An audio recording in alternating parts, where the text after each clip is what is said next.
موت نافرمانی کی حال میں کہیں نہ آ جائے تمہیں.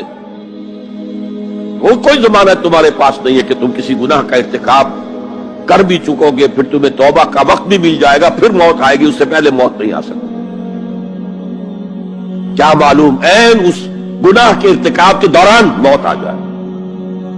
وہ موت کیسی ہوگی؟ شاید آپ کے علم میں ہو, لکھنؤ کے ایک بہت بڑے شاعر تھے اور ان کی موت بہت ہی مکروہ حالات میں واقع. رات کو 2-3 بجے, جس کو آپ انگریزی میں کہتے ہیں in the small hours of the morning, شراب خانے سے نکلے, نشے میں دھت, چکر آیا, گرے, اور ساتھ ہی بدرو جا رہی تھی گندی نالی, اس میں گر گئے, وہاں سے لاش برآمد. کیسی موت ہے یہ؟ نافرمانی کی حالت میں موت آئی ہے, شراب کے نشے کی حالت میں موت آئی ہے. اور کیا یہ ممکن نہیں ہے کہ کوئی شخص بدکاری کا ارتکاب کر رہا اور عین اسی فعل کے دوران موت آ جائے؟ اچھا, اب اگر آپ نے طے کر دیا نہیں مروں گا مگر حالت فرما برداری میں, اس کی ایک ہی شکل ہے, کوئی لمحہ بھی نافرمانی میں بسر نہ ہو, مبادا اسی لمحے موت آ جائے. ہر لمحے کا پہرا دیجئے, ہر ساتھ کی پوری حفاظت کیجئے, کہیں نافرمانی کا کوئی ارتکاب نہ ہو اور عین اس حالت میں کہیں موت نہ آ جائے. میں وہ حدیث آپ کو سنا چکا ہوں, لا یزنی الزانی حین یزنی وہو مومن. کوئی زانی حالت ایمان میں زنا نہیں کرتا, جب وہ زنا کر رہا ہوتا ایمان اس کے دل سے نکل کر اوپر سر پر منڈلاتا رہتا. کوئی چور حالت ایمان میں چوری نہیں کرتا, ولا یسرق السارق حین یسرق وہو مومن. کوئی شرابی حالت ایمان میں شراب نہیں پی سکتا, ولا یشرب الخمر حین یشرب وہو مومن.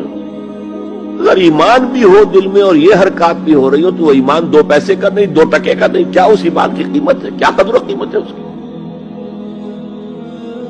اب اگر عین اسی حالت کے اندر موت آ گئی تو یہ تو خلوع ایمان ہے, ایمان کا خالی ہو جانا ہے. یہ ہے وہ بات جو کہی گئی. اب یہ اسلام اور تقوی, ان دونوں کو یہاں نوٹ کر لیجئے. یا ایھا الذین آمنوا اتقوا اللہ حق تقاتہ ولا تموتن الا وانتم مسلمون. اے ایمان کے دعوے دارو, اللہ کا تقوی اختیار کرو جتنا کہ اس کے تقوی کا حق ہے, اور دیکھنا موت نہ آنے پائے مگر فرما برداری کی حالت. اب یہ اینٹیں اگر پختہ ہو گئی ہیں, ہم نے جہاد کے مختلف مراحل ان پر غور کیا تھا. پہلا مرحلہ کیا تھا؟ نفس امارہ کے خلاف جہاد, شیطان اور اس کی ذریت سلبی و مانوی کے خلاف جہاد, بگڑے ہوئے معاشرے کے جو پریشرز ہیں ان کے خلاف جہاد. یہ 3 جہاد کر کے کما حقہ فرض کیجئے کہ اب آپ تقوی اور فرما برداری کی روش پر راسخ ہو گئے, قائم ہو گئے. اب اگلا قدم کیا ہے؟ اب ان اینٹوں سے فصیل بنانی ہے. اینٹیں تو مضبوط ہو گئی, پوری طرح پک گئی, پختہ ہو گئی. وہ جو اقبال کہتا ہے کہ خام ہے جب تک تو ہے مٹی کا ایک انبار تو, اور پختہ ہو جائے تو ہے شمشیر بے زنہار تو. اور جس سے اکبر اللہ آبادی نے بھی کہا ہے, اس سے بھی بہتر انداز میں کہا ہے, تو خاک میں مل اور آگ میں جل, جب خشت بنے تب کام چلے. ان خام دلوں کے عنصر پر بنیاد نہ رکھ, تعمیر نہ کر. اگر ساحل سمندر سے ریت لے کے گولا بنا لیں, وہ نم تو ہوتی ہے ریت, گولا بن جائے گا, کیونکہ اسے شیشے پر بھی ماریں گے, شیشہ کھڑا رہے گا, ریت بکھر جائے گی. اسی گولے کو ذرا بھٹی میں ڈال کے پکا لو, روڑا بنا لو, تو خاک میں مل اور آگ میں جل, جب خشت بنے, جب اینٹ بنو گے تب کام چلے. اب اگر اسے مارو گے تو کوئی نتیجہ تو برآمد ہوگا کہ نہیں. تو یہ پختہ افراد کی شخصیت کو پختہ کرنا. جو حیات اجتماعی اس کو نظر انداز کرتی ہے، جیسا کہ میں نے عرض کیا تھا، پہلی منزل تعمیر نہیں کی، دوسری کے اوپر چڑھا ہو گئے، دوسری ہے نہیں، تیسری جو ہے وہ ہوا کے اندر اس کی تعمیر ہو رہی ہے۔ ہماری بہت سی ناکامیوں کا اصل سبب یہ ہے۔ حضور نے پہلے افراد کو تیار کیا ہے، افراد کے ہاتھوں میں ہے اقوام کی تقدیر، ہر فرد ہے ملت کے مقدر کا ستارہ، اور ہر حیات اجتماعی یا کوئی تنظیم ہو، کوئی جماعت ہو جو اسلام کی سربلندی کے لیے کام کرنا چاہیے، اسے سب سے پہلے پختہ کردار والے افراد تیار کرنے ہوں گے۔ یا ایھا الذین آمنوا اتقوا اللہ حق تقاتہ ولا تموتن الا وانتم مسلمون۔ اب دوسرا نقطہ کیا ہے؟ ان کو جوڑنا ہے، اب اینٹوں کو جوڑنا ہے۔ And for that you need a cement substance۔ پچھلے زمانے میں چونا وغیرہ ہوتا تھا، چونے سے جوڑا جاتا تھا، آج کل سیمنٹ ہے۔ اگر یہ سیمنٹ سبسٹنس مضبوط ہے تو یہ فصیل اور دیوار مضبوط ہے، اگر یہ نہیں ہے تو چاہے اینٹیں پختہ ہو تب بھی سیلاب کا ریلا آئے گا، بہا کے لے جائے گا۔ اینٹوں کی پختگی کے ساتھ ساتھ ان کو جوڑنے والا مورٹر جو ہے اس کو بھی مضبوط ہونا چاہیے۔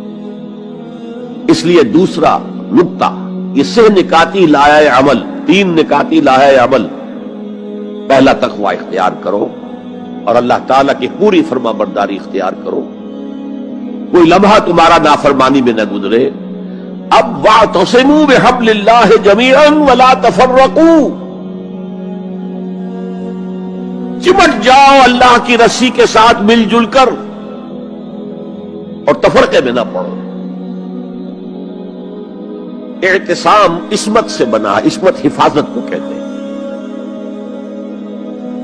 اعتصام حفاظت حاصل کرنا، جیسے آپ دیکھتے ہیں کہ کسی بچے کو اگر کوئی خوف لاحق ہو جائے، کوئی ڈرائے، وہ آئے گا، دوڑے گا ماں کی گود میں آ کر ماں سے چمٹ جائے گا۔ وہ یہ سمجھتا ہے اپنے چھوٹے سے ذہن کے مطابق میں قلعے میں آ گیا ہوں۔ یہ دوسری بات ہے کہ کوئی سفاک انسان، جیسے فسادات ہوتے ہیں یا جیسا کچھ سن 47 میں ہوا تھا، کوئی سفاک بھیڑیا صفت انسان آئے، بچے کو کھینچے ماں کی گود سے، اچھالے اور کسی نیزے میں پرو لے۔ لیکن بچہ یہ سمجھتا ہے کہ میں آ گیا ہوں، پناہ میں آ گیا ہوں، قلعے میں آ گیا ہوں۔ تو یہ ہے اعتصام۔ اور عجیب بات یہ ہے کہ جو اس سورہ مبارکہ کی جو ہم نے شروع کی ہے آیات، وہاں سے ایک آیت پہلے جو ہے 10ویں رکوع کی آخری آیت، وَمَن يَعْتَصِم بِاللَّهِ فَقَدْ هُدِيَ إِلَىٰ صِرَاطٍ مُسْتَقِيمٍ۔ یہاں حبل اللہ نہیں ہے، جو اللہ کے ساتھ چمٹ جائے تو اس کی ہدایت تو ہو گئی صراط مستقیم کی طرف، اللہ سے جڑ جاؤ۔ سورہ حج کی آخری آیت کے بھی آخری الفاظ یہی ہیں، وَاعْتَصِمُوا بِاللَّهِ فَأَقِیمُوا الصَّلَاةَ وَآتُوا الزَّکَاةَ وَاعْتَصِمُوا بِاللَّهِ۔ وہ تمہارا پشت پناہ ہے، وہ مولاکم فنعم المولا ونعم النصیر، کیا ہی اچھا ہے وہ مولا، پشت پناہ، مددگار، حمایتی، کیا ہی اچھا ہے وہ مدد کرنے والا۔ تو وہاں پر بھی واعتصموا باللہ، وہی لفظ یہاں آیا، ومن یعتصم باللہ فقد ہدی الی صراط مستقیم۔ اب یہاں سوال پیدا ہوتا ہے وہ حبل اللہ کون سی ہے؟ اب اصول یہ سامنے رکھیے کہ قرآن مجید میں اگر محسوس ہو کہ کسی جگہ پر کوئی ابہام ہے، اجمال ہے، کہیں وضاحت کی ضرورت ہے، تو یہ حق ہی نہیں فرض ہے محمد الرسول اللہ صلی اللہ علیہ وسلم کا کہ اس کو بیان کریں، واضح کریں، تبیین کریں۔ انزلنا الیک الذکر لتبین للناس ما نزل الیہم۔ اے نبی، ہم نے آپ کی طرف یہ الذکر اس لیے نازل کیا ہے کہ آپ لوگوں کے لیے واضح کریں وہ شے جو ان کے لیے نازل کی گئی، ان کی طرف بھیجی گئی۔ آج ایک عظیم ترین فتنہ ہمارے ہاں جو ہے وہ انکار حدیث کا ہے۔ وہ گویا کہ حضور کو یہ حق ہی دینے کو تیار نہیں۔ کہ قرآن مجید کی آیات کی توضیح کریں، تبیین کریں، جہاں کہیں کوئی سوال پیدا ہو اس کا جواب دیں. لیکن یہ جان لیجئے یہ حضور کا صرف حق نہیں، فرض. مجھے ایک بڑا تلخ تجربہ ہوا تھا لاہور میں 1973 میں، وہ جو عالمی کانفرنس ہوئی تھی لاہور میں، دنیا کے تمام مسلمان ملکوں کے سربراہ وہاں جمع تھے. تو اس زمانے میں اس آیت کا بڑا چرچا تھا، اخبارات میں بھی بڑے بڑے اشتہار شائع ہو رہے لوگوں کی طرف سے، وَاعْتَصِمُوا بِحَبْلِ اللَّهِ جَمِيعًا وَلَا تَفَرَّقُوا. رکشاؤں کے پیچھے بھی بینر لگے ہوئے ہیں، ٹیکسیوں کے پیچھے بینر لگے ہوئے ہیں، وَاعْتَصِمُوا بِحَبْلِ اللَّهِ جَمِيعًا، بینر آویزاں ہیں سڑکوں پر جا بجا. لیکن میں ایک پریس میں گیا کہ جہاں میری ایک کتاب چھپ رہی تھی اور تاخیر ہو رہی تھی، تو میں ذرا ان سے کہنے گیا جلدی کرو. وہاں ایک صاحب آئے ہوئے تھے اور بدقسمتی سے آزاد کشمیر، جو ہمارے ہاں آزاد کشمیر کہلاتا ہے، آپ کے ہاں وہ مقبوضہ کشمیر کہلائے گا، اس کے وہ محکمہ جو انفارمیشن ڈپارٹمنٹ کے سیکرٹری تھے، اہم تھے. ان کا یہ کیا رہا؟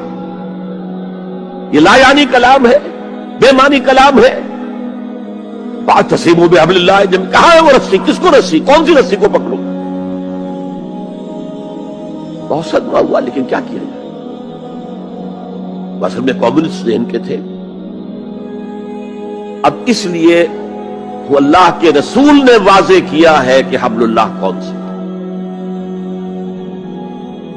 میں وہ حدیث آپ کو سنا چکا ہوں، حضرت علی رضی اللہ تعالی عنہ سے جو مروی ہے، نبی اکرم صلی اللہ علیہ وسلم، ترمذی شریف اور دارمی یا بیہقی میں موجود ہے. تو اس میں یہ الفاظ میں هو حبل اللہ المتین وهو الذکر الحکیم وهو الصراط المستقیم.